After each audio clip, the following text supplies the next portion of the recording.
बोलो जयकारा बोल मेरे श्री गुरु महाराज की जय। सभी गुरुमुख प्रेमियों से सप्रेम जय सच्चिदानंद।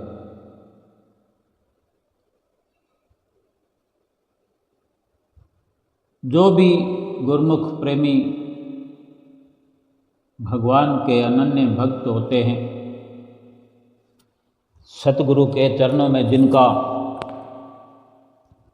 अगाध प्रेम होता है, जो दीवानगी की हद तक प्रेम करते हैं, वो प्रेम मिसाल बन जाता है इस दुनिया में। कितने ही ऐसे दृष्टांत हमने अपने जीवन में सुने होंगे, पढ़े होंगे कि ऐसे ऐसे चमत्कार हो जाते हैं। अगर इस प्रकार से सच्चे निर्मल भाव गुरुमुख प्रेमी अपने भीतर पैदा करें, जो करते हैं, बड़े बड़े दुख पलों में मिट जाते हैं, कुछ दिनों में मिट जाते हैं। देखते ही देखते काया पलट हो जाता है। अगर विश्वास सच्चा हो और प्यार सच्चा हो तो भगवान भी अपने भक्तों के साथ ऐसी मधुरम लीलाएं रचते हैं, बड़े बड़े दुख प्रेमियों के हर लेते हैं, उनका काया पलट कर देते हैं, दुखों से मुक्त कर देते हैं। ऐसे ऐसे दुख जब दुनिया के सभी डॉक्टर जवाब दे देते हैं, वो दुख भी सतगुरु अपने सेवकों के मिटा देते हैं। एक परिवार में एक शादी करके बहू आई। कुछ समय पश्चात उनके घर बेटा हुआ और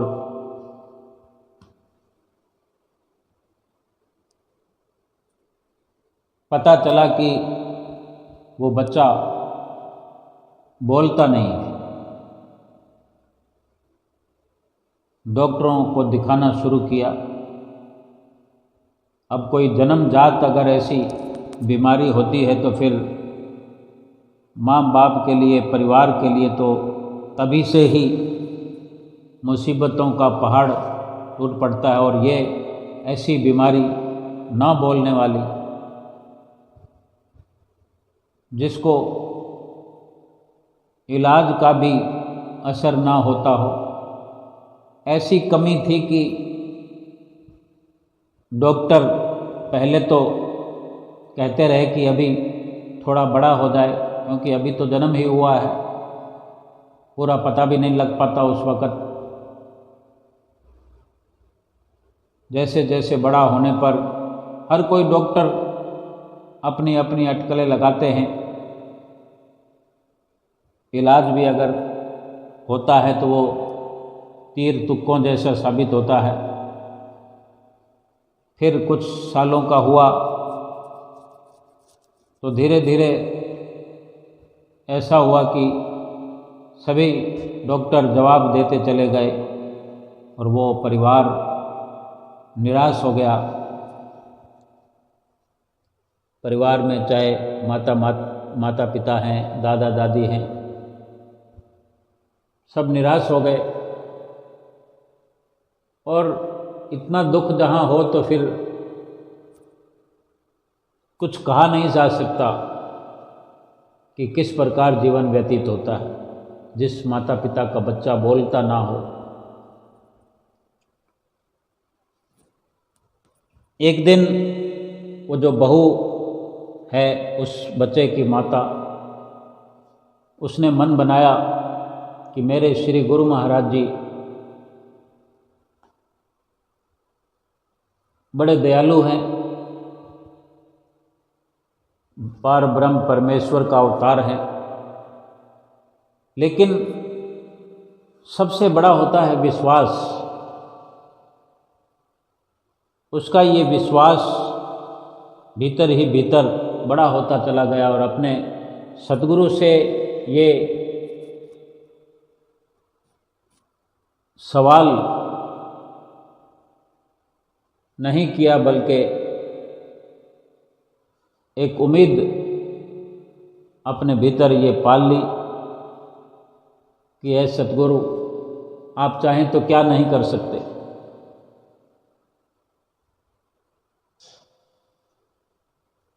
और इसी बात को, जो कि परिवार श्री गुरु महाराज जी को मानने वाला नहीं था, तो उनसे ये बात उनके आगे रखी, घर वालों के परिवार को राज़ी किया कि अगर आप चाहें तो मैं अपने श्री गुरु महाराज जी के चरणों में बच्चे को ले जाना चाहती हूँ। श्री गुरु महाराज जी ने चाहा तो हमारा बच्चा बोलने लगेगा। घर वालों ने देखा कि जब सभी डॉक्टरों ने जवाब दे दिया है और बहू कह रही है, तो क्या हर्ज है, जहाँ इतनी कोशिश की है तो ये कोशिश इस बहू को भी कर लेने देते हैं, और इजाज़त दे दी। श्री गुरु महाराज जी के दरबार में, श्री गुरु महाराज जी के द्वार पर माथा टेकने अपने बेटे को लेकर गई और विनती की कि आप चाहें तो क्या नहीं कर सकते, आप ही सब कुछ करने कराने वाले हैं। मैंने जो अपने घर परिवार से कह दिया है, तो आप मेरी लाज रख दें, ये बच्चा आपका ही है, ऐसा आशीर्वाद कर दें कि ये बोलने लग जाए और मेरा परिवार पूरा गुरमुख परिवार बन जाए और मेरी भी लाज रह जाए।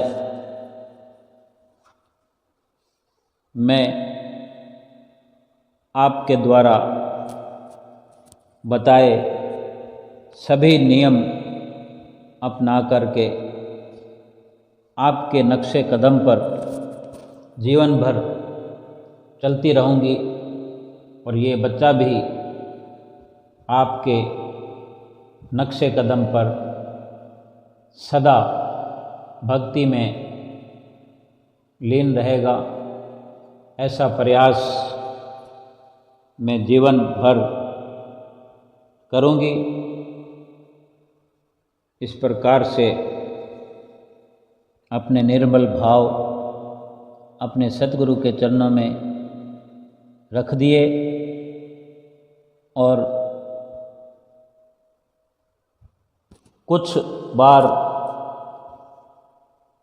समय समय पर, जैसे उसने प्रण किया कि इतने समय तक इस प्रकार से निश्चित तौर पर मैं आपकी चौखट पे आती रहूँगी और आपके नियमों की पालना जीवन भर करूँगी। तो एक बार, दो बार, इस प्रकार 4-5 बार श्री गुरु महाराज जी के चरणों में अपने निर्धारित विचारों के अनुसार पहुँची। चौथी या पांचवी बार जब श्री दर्शन करके जब अपने घर पहुंची, अपने घर का दरवाज़ा द्वार खोलकर जो भीतर गई तो वो बच्चा नीचे खड़ा हुआ था पीछे। तो उसने आवाज़ लगाई घर घुसने से पहले ही कि मम्मी मुझे प्यास लगी है, मुझे पानी पिलाओ। जो पीछे मुड़कर देखा कि ये उसी के बच्चे की आवाज़ थी। आंखों से आंसू बहने लगे कि मेरे श्री गुरु महाराज जी ने आज मेरी लाज रख दी। बच्चे को गोद में उठाया और श्री गुरु महाराज जी का लाखों लाख शुक्राना किया। गद गद प्रसन्न होकर अपने सतगुरु के, कोई कितना आभारी हो सकता है। सतगुरु के उपकारों का बदला तो दे ही नहीं सकते, लेकिन फिर भी सेवक जब गद गद प्रसन्न होते हैं तो अपने इस प्रकार के निर्मल भावों को, अपने उद्गारों को, अपने जो शुक्राना के शब्द हैं उनको गाए बिना रह नहीं सकते, क्योंकि ये सेवकों की अपनी जिज्ञासा है, उनकी निर्मल वाणी है। अपने भीतर उठने वाले शुद्ध विचार हैं जो अपने सतगुरु के चरणों में भाव अर्पण करते ही। और सतगुरु तो इस प्रकार से लीलाएं रचते ही रहते हैं। फरमाते भी हैं कि लीला के अवतार हैं श्री परमहंस दयाल, प्रेम पुंज हवे प्रगटे धन्य भया कलिकाल। नैन बैन मन प्राण मही मोहन गुण भरपूर, तिनके दर्शन करत ही होत ही ए महिमूर। गुरमुख जन को गुरु बिना कछु नहीं और सुहात, प्रेम दृष्टि पर जाए तो ज्योत दिव्य जग जात। जिनके वे आँखें नहीं क्यों पावे अनुभूत, जाहि पर कृपा करे पावे परम विभूत। फरमाते हैं कि गुरमुखों का जीवन में कुछ और है ही नहीं, उनको अपने सतगुरु के सिवाय कुछ सुहाता ही नहीं, क्योंकि ये प्रेम की नज़र सतगुरु की जिस पर पड़ जाए उनके भीतर वो ज्योति जग जाती है। फिर उनको सतगुरु के सिवा कुछ नज़र नहीं आता। और जिनकी वो आँख नहीं अनुभव करने वाली, वो क्या अनुभव करेंगे? जिनको स्वयं सतगुरु जिन पर कृपा करते हैं वही इस प्रकार माला माल होते हैं। ऐसे हैं हमारे श्री परमहंस दयाल महाराज जी, जिनकी कृपा प्रेम पुंज हुए प्रगटे।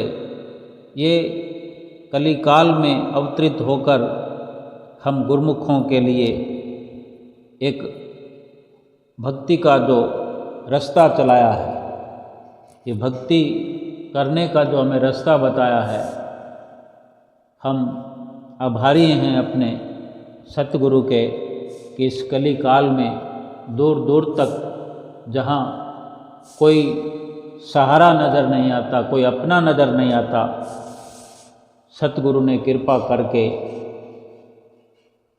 इस धराधाम पर अवतरित होकर हम गुरुमुख प्रेमियों को अपने चरणों में लगाया। हमें भक्ति का ये रास्ता दिखाकर, पथ प्रदर्शक बनकर हमारे जीवन का सहारा बने और नित्य प्रति हमें अपने प्रवचनों से निहाल करते हैं, हमें भक्ति धन से माला माल करते हैं। सभी गुरुमुख को ये फर्ज है, सभी गुरुमुखों का, कि अपने सतगुरु प्रीतम प्यारे की जितनी भी हिदायतें हैं उन्हें अपना करके अपना लोक और परलोक सुहेला करें, सतगुरु की प्रसन्नता प्राप्त करें और अपने जीवन को सफल करें। यही इस जीवन का लक्ष्य है, यही इस जीवन का असली मकसद है। बोलो जयकारा बोल मेरे श्री गुरु महाराज की जय।